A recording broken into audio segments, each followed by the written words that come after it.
What's up, everyone? Welcome back to the channel. Today, we're reacting to an ESPN discussion about the New York Giants and some major changes happening inside the organization, especially with John Harbaugh coming in and shaking things up. It's all about direction, leadership, and what the future might look like for this team. Before we jump into the react, make sure to like the video and subscribe to the channel. Things in New York, John Harbaugh and the Giants, what's going on with them? All right, Greeny, he's making sweeping changes in the organization. He met with coaches yesterday, let most of the defensive coaches know they won't be back. Special teams coordinator won't be back, and even dismissed their former assistant GM who has been with the organization for almost 30 years. Kevin Abrams essentially no longer will be with the organization. John Harbaugh coming in and not standing for the status quo. He is shaking up that organization, and you're going to continue to see more changes made across the organization, including to the training staff. He's going to bring in his own training staff there to revamp things in New York. Look, I mean, I never celebrate anyone losing their jobs, but I think it was time for a complete reset with the Giants, and he seems like the kind of person who could do it. I want to sell you two guys on something. I brought this up 2 days ago. We did a little note on it yesterday. Look at the Patriots. Look at the turnaround they've had. They had a really good-looking young quarterback who had played one season where he had some ups and some downs. They had some other talent. They went out and they hired an established veteran coach who knew about winning, and here they are in the championship game. The Giants hired John Harbaugh. They got some pretty good talent. And could you put up the numbers on Jackson Dart's rookie season and Drake May's rookie season? Those are eerily similar. Dart's numbers and May's numbers as rookies are stunningly identical. If anything, Dart's are slightly better. So that leads me to ask the question, could the New York Giants be next year's New England Patriots? New England's playing for the AFC Championship game on Sunday. I'm not ready to say that they can make that type of leap, but I do believe that they can be a playoff football team, Greeny. I've said this. Now, one of the reasons why, or parts of the reasons why New England is they got Josh McDaniels. He's one of the best play callers in the last 20 years in the NFL. So can John Harbaugh bring in a person like that for Jackson Dart? Two, they brought in Stephon Diggs, and Steph has been unbelievable for Drake May. Now, Malik Neighbors is sensational, but Steph's veteran and presence and the experience, I think, has paid off. So if you can get those two, at least parts there, yeah, I think you're going to see a huge jump from Jackson Dart. And I do believe that this team in New York is closer to relevancy than the public perception. I don't disagree. I think because you have Harbaugh, you give yourself that opportunity. And even the moves that he's made, it's him fixing the organizational structure. That was the question that, when he first was hired, we talked about last week. Like, what is that structure going to be like? Because if it stays as is, I'm skeptical of it. Well, now you bring Harbaugh in and you allow him to do the thing that he's great at, which is bringing order and process to the organization, which will allow you to get the most out of that very talented, young, inexperienced, but talented roster. This is why it took them as long as it did to work out the contract, because he wanted to have the control to do whatever he wanted, because he recognized and believed that this organization had been in disrepair and it was time. Honestly, this reset feels overdue for the Giants. When you start letting go of longtime staff and even changing the training and defensive structure, it shows they're serious about starting fresh. I like the comparison to the Patriots because it shows how fast things can turn around if you get the right coach and structure. It doesn't mean instant Super Bowl, but it does mean hope feels real again.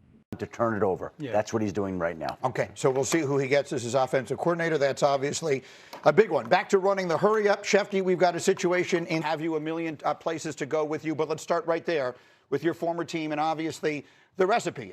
They drafted a quarterback from Ole Miss with a veteran established coach who knew something about winning, and we just showed before you got in here, the highlights of you winning those Super Bowls. What is your sense of Jackson Dart now with John Harbaugh as his coach? Well, I think it's a great situation, and Jackson Dart, I think, had a great first year, and he has that ability. Obviously, he can throw the ball on time and get it out there. He has the ability to run with his feet. He can scramble and make plays. He can extend plays in the pocket. As a defense, that's hard to defend. He can win a lot of different ways. Obviously, the number one thing, he's got to learn to be available every week, and he takes some hits, and that's just something, being young and understanding, hey, these guys are big in the NFL, and the hits are a little bit bigger, and so you got to learn to when to slide, when to take the hits and do those things. But I think with bringing in Coach Harbaugh, a guy he's been successful. He's been in the league. He knows how to handle the New York media. There's going to be no situation that's new to him or too big for him. And this bringing that belief that, hey, we can win here and we can do it, and having these young players step into that role of being leaders of this team and creating a great culture. I'm excited about the future of the Giants. I'm curious about that, the available piece, because that was a huge topic here and everywhere. Was all the hits that he takes, and he's just trying to get extra yards and all that kind of stuff. And the idea, we were struck by how he kept saying afterwards, well, this is just the way I play. Right. This is the way I play. So how does someone get through to him? And we'll show some of the hits that he takes over the season. Like, I would have thought like someone like you, or someone like that. Who is it that can get through to him and say, listen, this moment here, we can't be doing this stuff on the sideline? Like, who and how does that message get through? Well, I think that comes from the head coach, and it comes from the offensive coordinator, and you have a whole off season to watch some of these clips and make adjustments. And last year he wasn't worried about that. The coaches weren't worried about that necessarily. Now they say, hey, this is happening. You've played, half a season. You've taken hits. You've been in the protocol. You've missed games. Like, we got to find ways to slide, and you got to teach that, and you got to rep that, and you just got to come in and practice and just make sure that's a thought. And obviously you see a Josh Allen, like, he doesn't slide much, and he runs and he makes plays, and there are moments, and you want to. The part about Jackson Dart taking too many hits really stood out to me. I like quarterbacks who play hard, but availability matters more than toughness. You can still be aggressive without putting yourself in danger every play. If Harbaugh and the coaches can help him pick his spots better, that alone can make a huge difference for his career and for this team. Keep that aggressiveness. You want to keep that playmaking ability and just kind of dial it down in certain situations. Hey, it's the first quarter and you got the first down.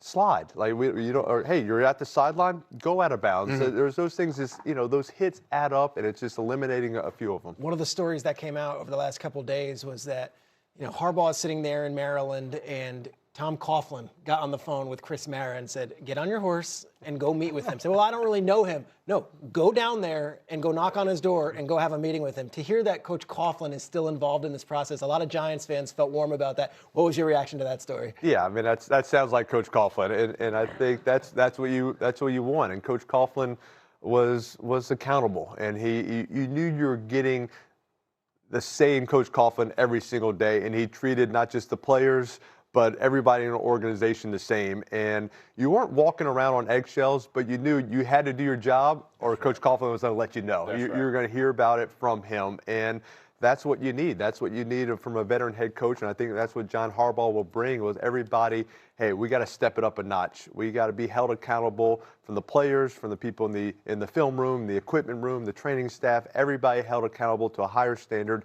to bring this organization back. Let's dive into a few things around. We ended the San Francisco career of Brandon Ayuk yesterday, saying that he will not be back with the team. The only question now is, do they trade him? Do they release him? And I would think that they'll find a trade partner with all the teams in the league that need wide receiver help. I'm sure they'll have to eat some of the contract.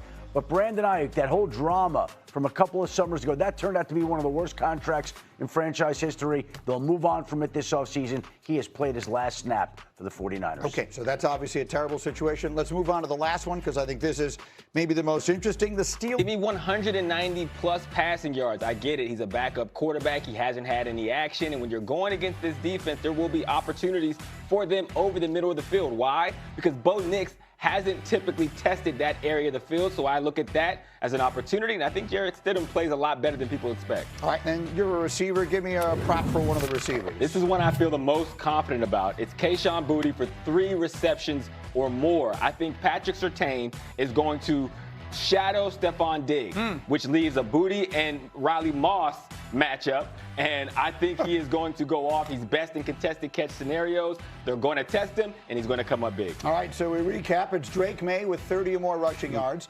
Jarrett Stidham, 190 or more passing yards. Kayshon Boutte, 3+ receptions. If you like those picks, they're a parlay now on the DraftKings Sportsbook app. Look for the Hitting the Mark featured parlay priced at +400. Overall, this conversation makes it clear that the Giants are trying to change their identity from top to bottom. Bringing in a coach like John Harbaugh sends a message about accountability, culture, and doing things the right way. There are still a lot of questions, especially about coaching hires and player development, but the direction finally feels more organized. At the end of the day, nothing is guaranteed, but Giants fans at least have a reason to feel optimistic again. If the leadership stays consistent and the young players grow the right way, this team could surprise people sooner than expected. Let me know what you think about these changes, and don't forget to like the video and subscribe to the channel for more NFL Reacts.